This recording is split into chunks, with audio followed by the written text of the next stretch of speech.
Selamat datang kembali di channel Radio Tempur. Tadi pagi, UFC baru saja menyelenggarakan event UFC berangka keempat untuk tahun 2022 dengan 3 sajian utama, yaitu duel kontender UFC welterweight ranking 2 Gilbert Durinho Burns melawan superstar UFC welterweight ranking 11 Khamzat Borz Chimaev. Dilanjutkan dengan duel perebutan sabuk juara UFC bantamweight antara sang petahana Aljamain Fangmaster Sterling melawan juara interim UFC bantamweight Piotr Nomercy Yen. Dan ditutup dengan sajian utama perebutan sabuk juara UFC featherweight antara sang juara sekaligus pemegang ranking 2 UFC Power 4 Pound Alexander the Great Volkanovski melawan veteran UFC featherweight ranking 4 Chan Sung Jung alias The Korean Zombie. Yang mana 3 sajian utama ini akan Radio Tempur bahas di 3 hari ke depan. Dan dalam video ini, kita bahas fight recap antara Aljamain Sterling melawan Piotr Yan. Tapi sebelum itu, mari kita bahas sedikit latar belakang menuju pertandingan ini. Piotr Yan membayar harga yang sangat mahal untuk pelanggaran yang ia lakukan.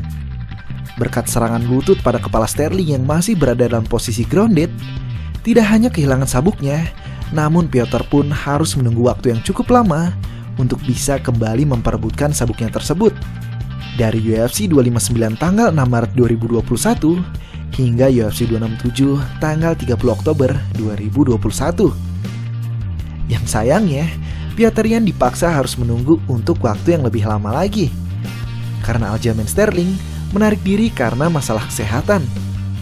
Sehingga Cory Sandhagen lah yang masuk menggantikan posisi sang juara. Dan pertaruhan pun berubah menjadi perebutan sabuk juara interim. Piotr Yan sebenarnya tidak perlu mengambil pertandingan ini karena resiko terlalu besar. Ia bisa saja duduk menunggu Sterling pulih dan melawannya setelah itu. Namun Piotr ingin memberikan pernyataan tegas bahwa dialah sang juara UFC bantamweight sesungguhnya. Piotr maju melawan Sandhagen dan memberikan salah satu pertandingan striking paling cantik di tahun 2021. Dan di akhir malam, sabuk juara interim UFC bantamweight dibalut di pinggangnya. Narasi bahwa Piotr Yan lah sang juara UFC bantamweight sesungguhnya, ditambah kemenangan Aljamain Sterling atas Piotr Yan yang anti klimaks, membuat Sterling berlatih mati-matian untuk rematch-nya ini. Ia ingin membungkam semua mulut yang menganggapnya juara yang tidak pantas. Semua ini dapat kita lihat dari kondisi fisiknya yang sangat kering dalam penimbangan badan. Bahkan Sterling sempat tidak sanggup membendung emosinya atas fight camp panjang yang baginya pembuktian hidup dan mati. Ketika ketiga sajian utama UFC 273 ini diumumkan, UFC juga menjabarkan betting odds bagi ketiga partai ini, yang mana angkanya bisa dibilang sudah tertebak. Korean Zombie Aljamain Sterling dan Gilbert Burns dijadikan underdog. Tapi sejak awal, di antara ketiga nama ini, gue merasa Aljamain Sterling lah yang paling mungkin bisa mengalahkan sang favorit. Alasannya sederhana, kita semua terlalu terbawa kebencian atas Aljamain Sterling hanya karena hasil UFC 259 yang anti klimaks. Sampai-sampai kita lupa akan kualitas dari Aljamain Sterling itu sendiri. Memiliki rekor cantik 20 kali menang dan hanya 3 kali kalah di divisi yang bisa dibilang kompetitif, sudah menunjukkan kualitas seorang Aljamain Sterling sebagai fighter MMA. Ditambah lagi, pelatihnya Ray Longo. Ray Longo adalah orang yang bertanggung jawab atas upset-upset besar di UFC tempo lama. Contohnya, menangnya Matt Serra atas George St. Pierre dan menangnya Chris Weidman atas Anderson Silva. Dan terakhir, satu kunci kualitas Aljamain Sterling dapat kita lihat pada satu orang, yaitu Cory Sandman Sandhagen. Cory Sandhagen adalah salah satu fighter terbaik di UFC Bantamweight. Malah di kamus gua, dia adalah top 3 UFC Bantamweight. Yap, bersama Petr Yan dan Aljamain Sterling, dan lebih dari TJ Dillashaw. Cory Sandhagen pernah bertanding baik melawan Petr Yan maupun Aljamain Sterling. Dan dari kedua nama ini, siapa yang mampu menghabisi Sandhagen? Yap, jawabannya Aljamain Sterling. Bahkan Sterling hanya butuh waktu 1 menit saja untuk membuat Sandhagen tertidur pulas. Sesuatu yang Petr tidak dapat lakukan selama 5 ronde penuh. Itu semua karena kemampuan ground Sterling yang bisa dibilang terbaik di bantamweight ini. Sekali dia mendapatkan punggungmu, maka siap-siaplah bertemu sang pencipta. Itu mengapa ia dijuluki Human Backpack atau ransel manusia. Dan tibalah malam pembuktian. Jika kita kembali ke pertandingan pertama mereka, satu kesalahan besar Sterling adalah bermain agresif di ronde pertama. Ada 2 alasan mengapa game plan ini adalah game plan yang salah total bagi Aljamain Sterling bila bertemu Petr Yan. Alasan pertama, Sterling gas out di ronde ketiga, sedangkan Petr Yan masih sehat walafiat. Sterling yang seharusnya menjadi pegulat di pertandingan itu malah dibuat jatuh terus oleh Petr Yan menggunakan leg trip dan teknik judo. Dan alasan kedua adalah tidak perlu bermain terlalu agresif di ronde pertama untuk melawan slow starter seperti Petr Yan. Sudah bukan rahasia bahwa Petr Yan adalah boxer terbaik di UFC. Dan ini bukan kata gua, tapi kata data dan kata fighter-fighter UFC. Pertama, Petr Yan menyandang gelar Master of Sport Rusia dalam bidang boxing.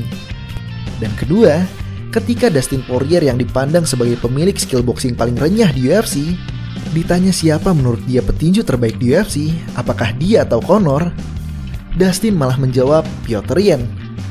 Begitu juga kata salah satu striker terjenius era kita, Israel Adesanya. Dustin dan Israel menjuluki Petr Yan sebagai komputer tempur.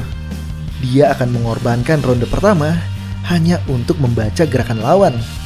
Sehingga di ronde 2, 3, dan seterusnya, makin ronde berlanjut, makin menggilalah Petr Yan. Kemampuan seperti ini bagus memang, tapi ada jeleknya. Dan jeleknya tergambar seperti championship fight 5 ronde kemarin itu.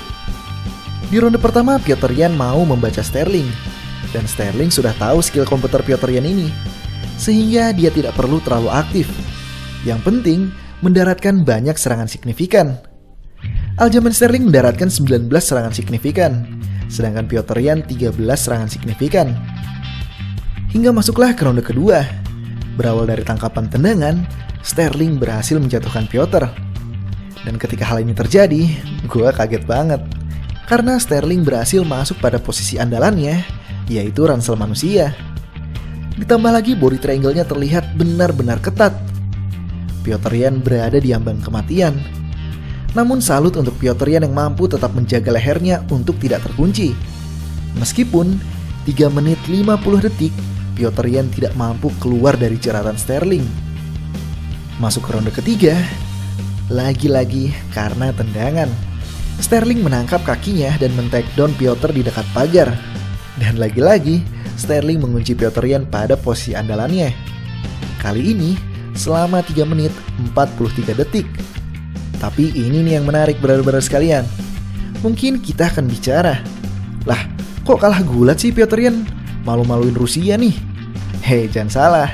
Aljamain Sterling menembakkan 22 percobaan takedown, dan Petr Yan berhasil menahan 20 percobaan tersebut. Hal ini mengingatkan gue pada ucapan Sterling menuju pertemuan pertama mereka di UFC 259 silam. Ia berkata, ia akan menembakkan 1000 percobaan takedown. Kalau Petr Yan berhasil menahan 999 takedown-nya, tidak apa-apa. Karena saya hanya butuh 1 saja takedown yang mendarat. Dan benar saja, Sterling hanya butuh 2 takedown saja yang masuk, dan 2 takedown tersebut memberikan 2 ronde aman di kantong Sterling. Di ronde 4, Petr Yan geram minta ampun. Dia percaya sepenuhnya pada tinjunya dan terus menggempur Sterling di ronde ini. Sterling tahu benar dia sudah mengantongi 3 ronde, jadi Sterling hanya berusaha bertahan di sini. Sterling pun sempat mencoba takedown, namun kali ini sang komputer berhasil membaca dan membalikan keadaan. Begitupun di ronde kelima, Petr Yan benar-benar agresif, terus menghujani Sterling dengan tinjunya, menahan takedownnya, bahkan mendapatkan punggungnya. Namun semua sudah terlambat. Dua juri memberikan penilaian 48-47 untuk Aljamain Sterling, dan satu juri memberikan penilaian 48-47 untuk Petr Yan, sehingga Aljamain Sterling menang dengan penilaian tipis split decision dan resmi menjadi juara tak terbantahkan UFC Bantamweight. Tentu ini masih menjadi perdebatan hingga sekarang ini, di mana ronde pertama lah yang menjadi kuncinya. Karena masing-masing sudah sepakat bahwa ronde 2 dan 3 dikuasai Sterling dengan gulatnya, dan ronde 4 dan 5 dikuasai Petr Yan dengan boxingnya. Tapi sayang, sebagai slow starter, Petr Yan kecolongan di ronde pertama. Meskipun Aljamain Sterling menang, ada satu hal yang sebenarnya bikin gue gregetan dalam pertandingan itu. Ini entah perasaan gue aja atau gimana ya. Sterling nembakin takedown 22 kali, dan tiap gagal tuh, dia pasti sengaja banget tetap pada posisi grounded, entah 2 detik atau 3 detikan gitu. Ya Petr Yan bingung dong mau apa. Kalau pakai aturan One Championship sih, wah udah dini kepala Sterling kayak DJ dulu. Usai pertandingan ini, Sterling langsung menantang penguasa lama divisi ini, TJ Dillashaw, yang secara tidak langsung memberikan pernyataan bahwa ia menolak rematch melawan Petr Yan. Untuk Petr Yan sendiri, rekan Sterling, yakni ranking 6 UFC Bantamweight Merab The Machine Dvalishvili, nampaknya sudah memulai kampanyenya untuk melawan Petr Yan.